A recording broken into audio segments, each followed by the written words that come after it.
Hi, welcome to my channel. This is my Remington 700 varmint. It has a pretty good size barrel, 26 inches long. It's a bull barrel, and this is in 308 Winchester. I've had this rifle for many years. We have a 6.5 to 20 Leopold with target turret knobs on the top. The duplex is adjustable and focus ring.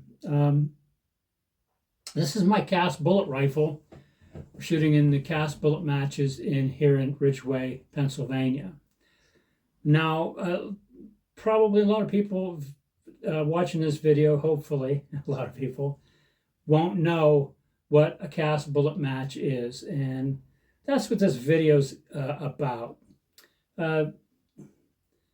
Years ago, a couple guys got together, a guy by the name of Tom Mano and John Court. They put on this cast bullet shoot for rifles at great distances.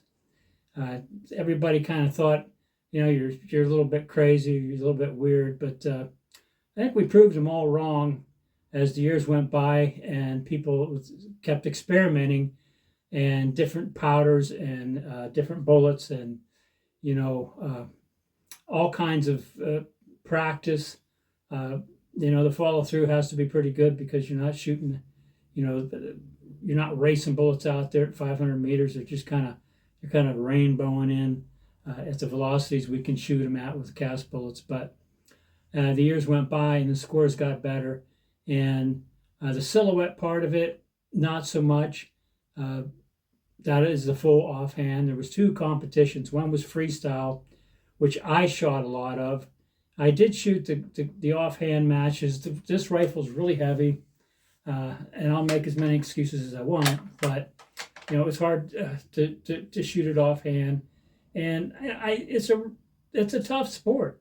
I wasn't particularly good at the offhand shooting at them ranges. I'm much more apt to do way better at the lever action silhouette than I am these ranges at silhouette. It's just, I don't know, it's just in my head. But they did have a freestyle. So on Saturdays you could shoot the freestyle, and on Sundays you could shoot the offhand. Now the freestyle, when I first started, was basically you could sit down, no rest, no mechanical rest, but you could sit down in a hunting position against a pole.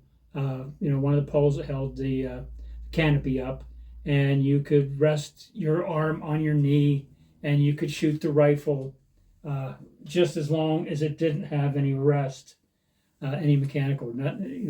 Your body wasn't against anything other than in a hunting position, and you could shoot prone like that.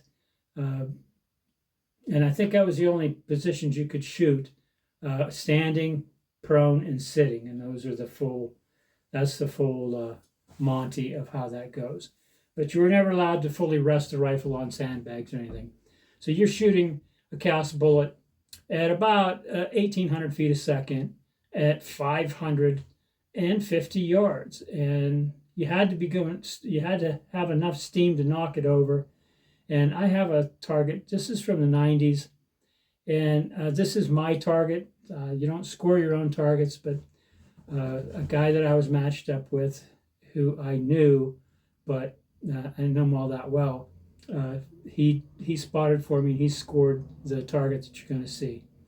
And we'll take a look here at the chickens, and we'll take a look at the pigs and the turkeys and the rams, and just give you an idea in the sitting position what you could do with cast bullets.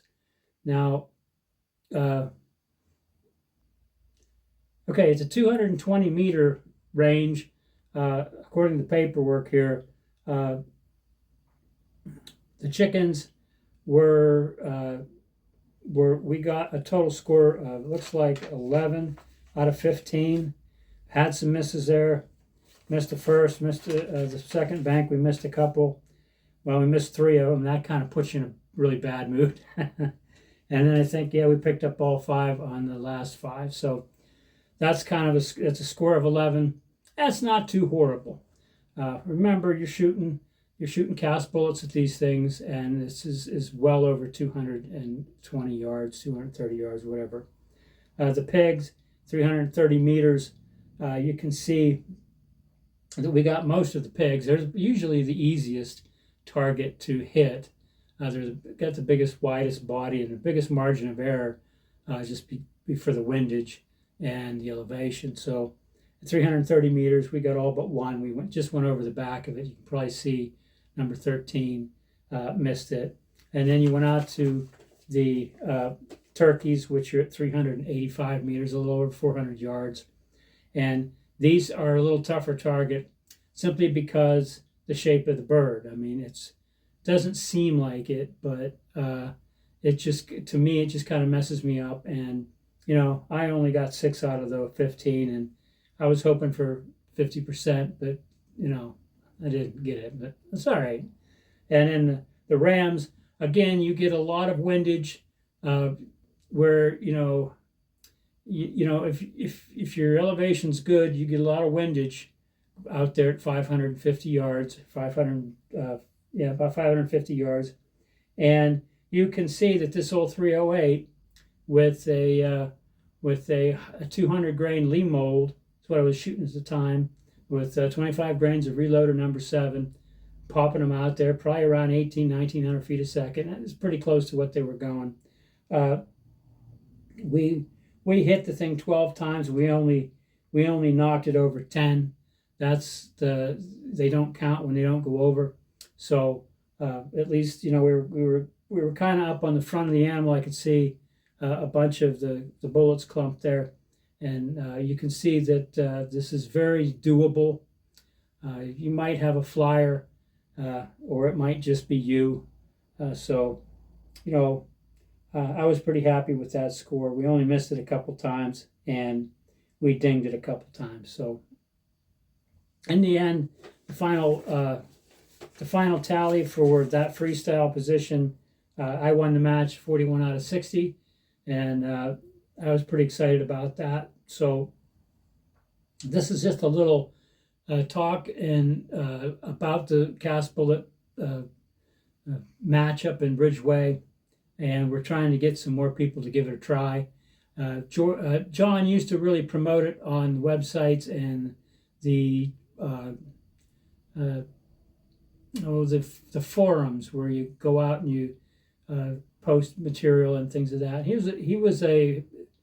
was a cartridge historian, and he did write for some publications. His work was published, and very, very intelligent man about when it came to shooting cast bullets and old antique guns and the whole 9 yards. He was, you know, he did everything. If you look his name up on the internet, you can find some of his work.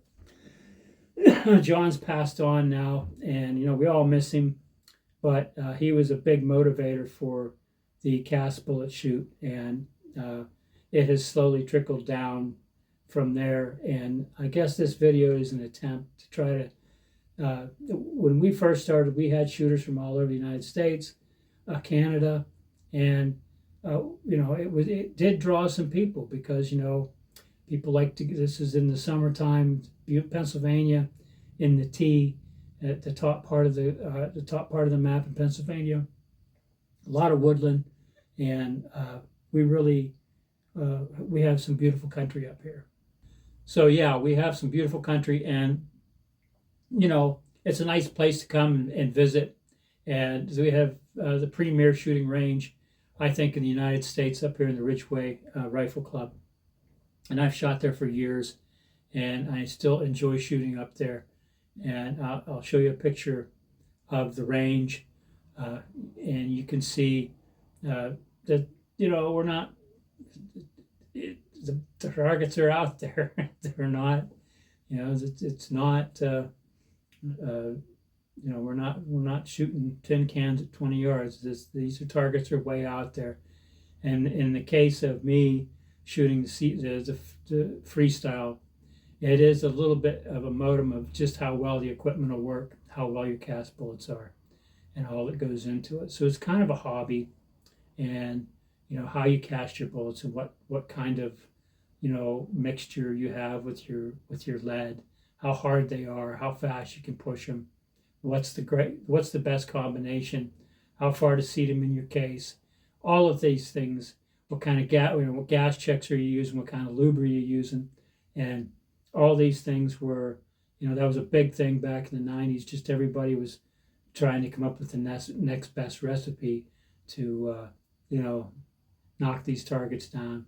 Well, at the time when they started doing this was seemingly impossible to most guys. They just thought that just no way that homemade cast bullet is going to knock down a 60-pound target at 500 yards offhand. And yeah, it can be done, and I've seen it done.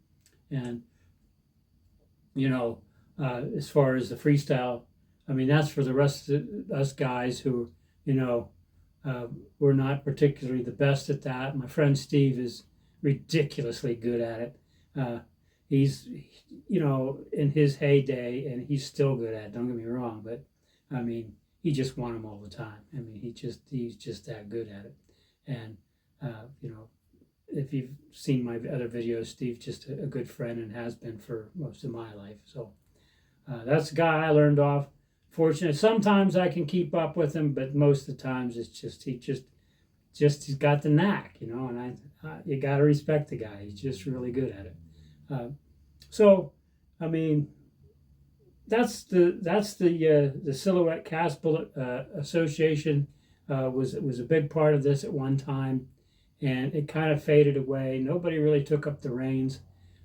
We do have a guy that Brian keeps the thing going up at the club, and he's been doing this for years now since John's been gone. We got to thank Brian for that. But it sure would be nice if we could get some more people to give it a try. Bring your best loads, learn from everybody up there. Everybody's friendly. Everybody will share their information. Nobody keeps any secret loads.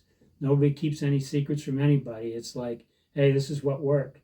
I mean, last year, I think we were shooting some of the older guys, can't shoot off of a mechanical rest. You can't rest your rifle on anything, but you can rest your rifle.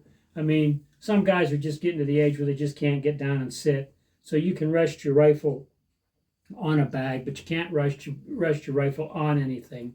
But you can rest your hand on there. You give yourself a little steadier hold. And I don't know, I think I got 34 out of 40. And I had won the match that day. But this is a heavy barrel, and there's different classes. But I had a lot of guys come up and say, "What are you using? What's your load? What kind of bullet you shooting?" And absolutely share it with them. Hey, this is what I'm shooting. This is what was working. What do you do with your cases, or how do you prepare it? It's just everybody shares the information, and I think that's a great thing. It's a great community, and it's unfortunate that year after year, every year I go up there, it just seems like there's just one less guy showing up, and he's gone, and the next guy passes away, and it just keeps going down the line where, I'm just afraid that we're just not gonna have the people to keep the thing going anymore. But I think there's enough people out there that would love to try this and enjoy this kind of shooting at those kind of ranges for a very minimum amount of money, because all you got to do is buy a couple boxes of primers, get a pound of powder, cast some bullets, and come out and have some fun. And we'll get you set up. I'll be glad to help you out. But we really need some people to give it a try and have some fun at it. And that's pretty much all I have to say about that. So, hey, thanks for watching my video. Have a good day.